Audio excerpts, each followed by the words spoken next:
Hello everyone, and welcome back to the Layman's Guide to Elden Ring DLC at Rune level 1. This time we're going to explore the ancient ruins of Rao and defeat Romina, Saint of the Bud, as well as take care of some optional content.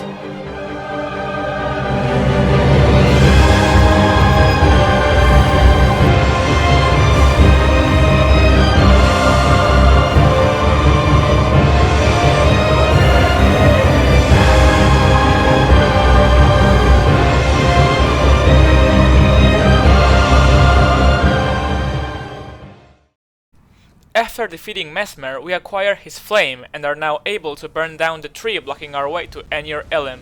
Teleport to the first floor of the storeroom and go to the left, taking this elevator.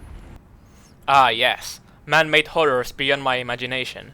Seriously, now that we know what's inside jars, I don't feel bad killing them. I mean, look at this. What are you doing? Oh no.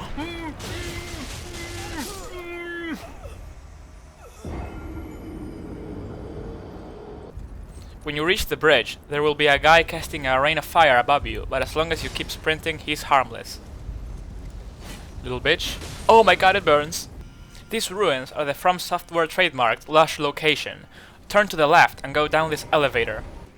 Go through this hole in the wall, down these stairs, and kill the golden hippo. We are going to extinguish these poor things. After this, you can take your time to admire the dogs, and ponder. I actually love how alive this world feels. It's full of color and beauty, despite the atrocities committed by men and the gods they worship. I believe this represents how the plight of man is ultimately pointless. Nature goes on without us. It precedes us, and will certainly outlive us. And yet we see ourselves as the apex of creation, where in reality we are the architects of our own oppression. If we are gods, we are the gods of foolishness. Maybe let's get back to the guide. The rest of this area is just a massive run past everything. Avoid any enemies till you reach the ancient ruins east side of Grace. I decided to kill the knight to assert dominance. Just dodge backwards and shoot spears at her till she dies. This was an innocent ancient knight of the Crucible and I just killed it. I just love murder like that.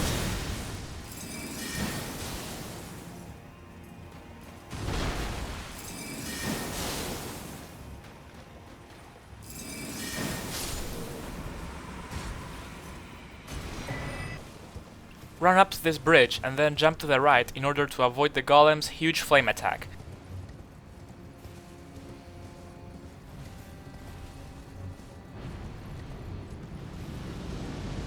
Stay here for a bit, you'll lose the golem's attention.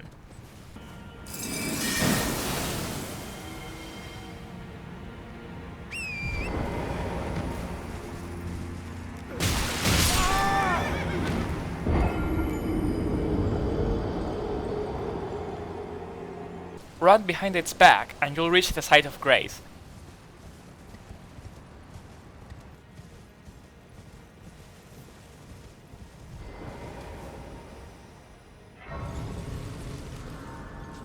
Now, there's actually an important item we need to get.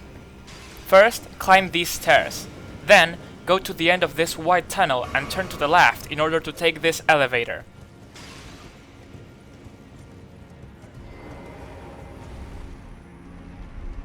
When you reach the top, turn to the left again and begin jumping down these stone pillars.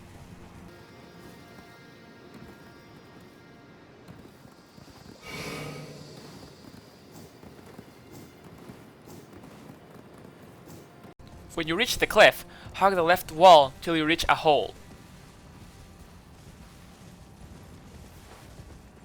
Go through this hole and the one right after it, and you'll find the talisman of all crucibles.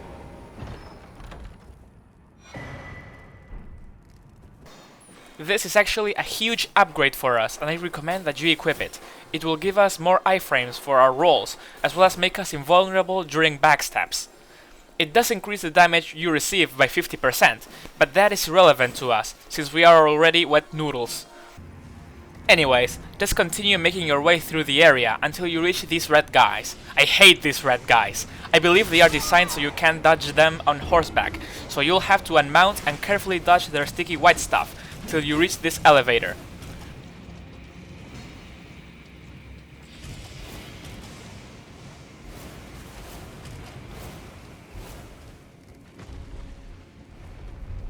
Run up these stairs and you'll reach the boss fight.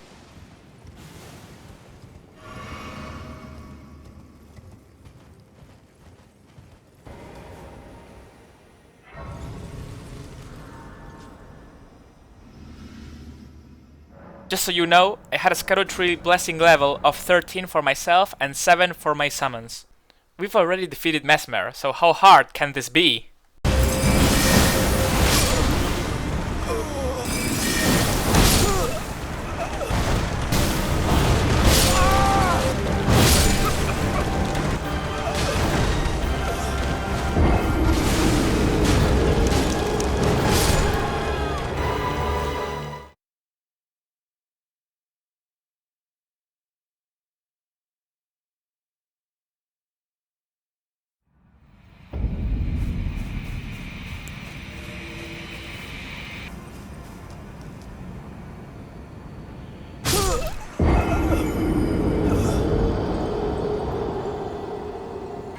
Okay, so this boss is no joke. Romina actually has many attacks in which she runs away from you, creating a distance that our ice spears can't cover. It is very hard to proactively attack her. Instead, you should only wait for certain openings which are guaranteed to land you a hit. To begin with, she'll get distracted by Tish at the beginning of the fight, so you can shoot a spear at her then. Furthermore, her flying attack can always be punished. When you stagger her, don't go for a riposte, but rather just keep shooting spears at her. The best opening by far is this small gap closer she does, where she strikes 2 times. She actually does it very frequently.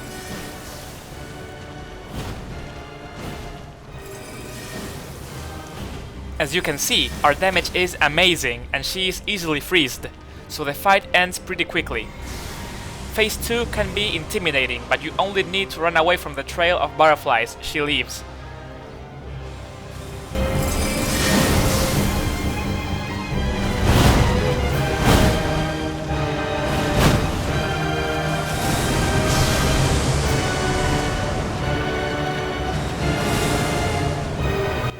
And that's GG. It was actually Tish that killed her. Miyazaki and Yui Tanimura seem to share a passion for making bosses who are half women and half bug, and I'm not going to judge them for that. In fact, this is probably the finest iteration of said concept. After defeating Romina, we can go to Enir-Ilim, the last area of the DLC. However, to tackle that challenge, we will need all the power we can possibly gather, which means taking care of all the optional content first. I decided to begin with the Stone Coffin Fisher and the Putrescent Knight. Therefore, I teleported to the Cerulean coast and started making my way there. The first part of the area is nothing to write home about. You can pretty much just run past everything. Mind the gaps though.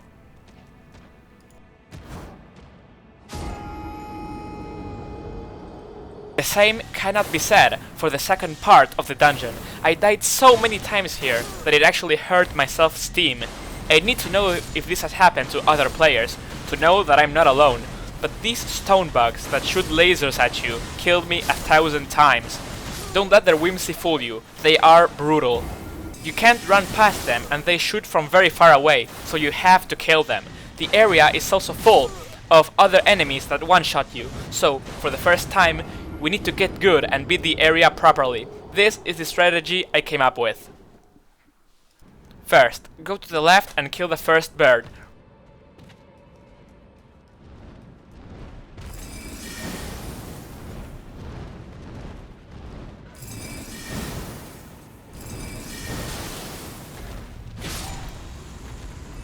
Pretty easy. Then shoot bird number 2 in the face.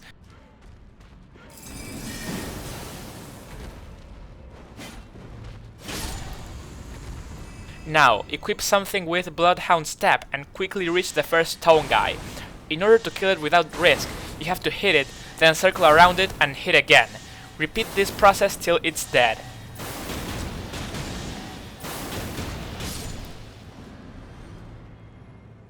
Now, we have to deal with 2 of these guys at once. Mash L2 till the one above cannot hit you, and eliminate the second stone bug.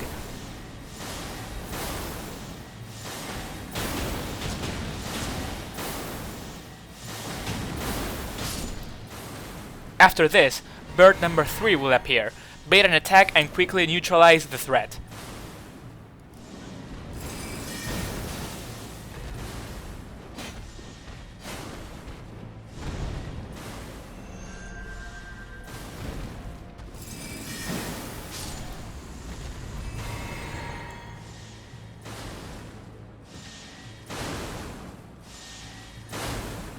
Now, hop on this part of the coffin and dodge your way to Stone Guy number 3, repeating the same killing method. Now, it's time for Stone Guy number 4, which should not be a problem, but nerves may get to you.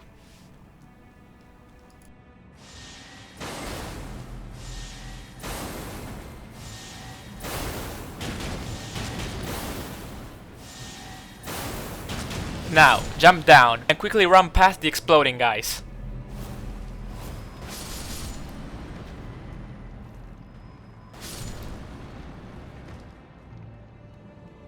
Phew!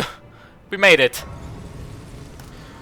We are almost there. I let the skeletons kill me a couple times so the stone bugs wouldn't get all the credit, and easily reach the entrance to the boss fight.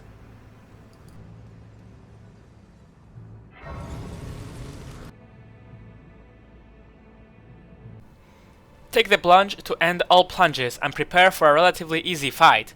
I think you're not meant to fight this boss with so many Shadow Tree blessings, but at the same time we are underleveled by like 200 levels, so yeah, I'm not complaining. This guy is pretty much like Romina, in the sense that it's very mobile and it's hard to hit. However, he has certain openings that we can take advantage of. Our spears decimate its health bar, so you'll only have to attack a few times. Good opportunities for this are after its double slam attack and its multi-spin combo, in which its horse also runs at you.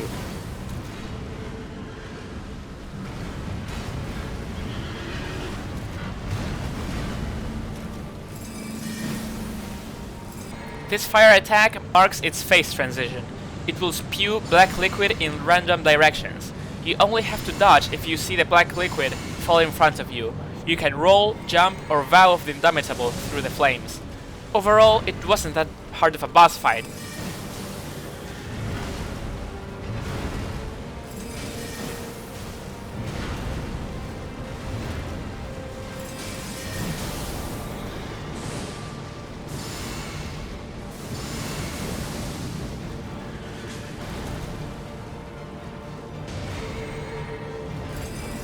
And look at this finishing blow.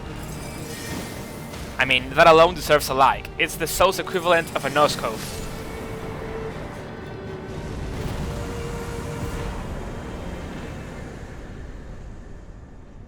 With the knight dead, we can interact with Saint Trina, who doesn't really do anything for us, but yeah, it's kinda cool.